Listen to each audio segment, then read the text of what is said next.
Welcome to the Deep Dive. Today, we're looking at something really personal. It's based on reflections a listener shared about parenting, the joys, the worries. Yeah, and what makes this one stand out is this really unique family naming convention they set up. Exactly. The source is purely their own experience, their story.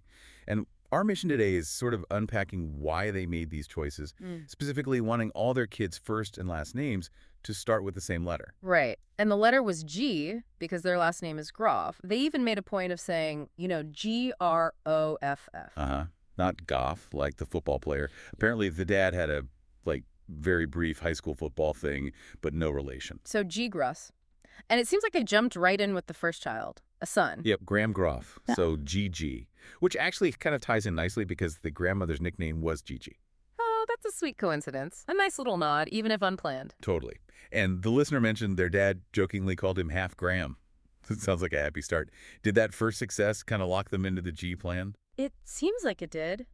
Maybe a bit of, okay, this works, let's keep going. But then, well, surprise, second pregnancy. Right, and this time, a girl.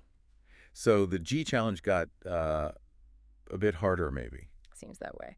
They mentioned trying out names like Giselle, Guinevere, but they didn't quite land. Yeah, they didn't feel right for them. Yeah. So what was the winning G name for their daughter? They settled on Georgia, which is a great name. It is, and as they pointed out, it's also a state and, well, part of another country, too. A little bit of geography in there. Mm-hmm. But more importantly, it sounds like Graham and Georgia really hit it off. That sibling bond was strong. Yeah, they mentioned how well they got along. And seeing that closeness, Hmm. did that sort of feed into thinking about maybe having another? It sounds like it did. That idea of, future happiness, more kids, more joy, it led pretty quickly to a third pregnancy. And surprise again, or maybe not, another boy. Another boy, yes. So back to the G name drawing board. And this time, it sounds like there were some interesting discussions, some names thrown out there. Definitely. Jeff was apparently vetoed by the listener's father as sounding too Jewish, their words. Okay. Greg was apparently popular with both the father and the husband. A contender, then. And Gomez was floated, maybe just for fun. They called it silly. Gomez Groff. Yeah, maybe a bit much. So after all that, where did they land for boy number 2? They chose Griffin, Griffin Groff, so that completes the set.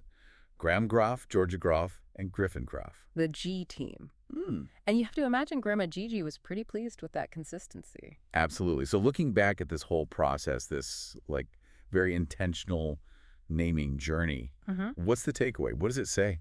Well, I think it really shows how these choices, even things that seem kind of small, like matching initials, Uh-huh. they really do shape a family's identity, right? That internal story, the little world you build together, it's kind of a powerful example of intention.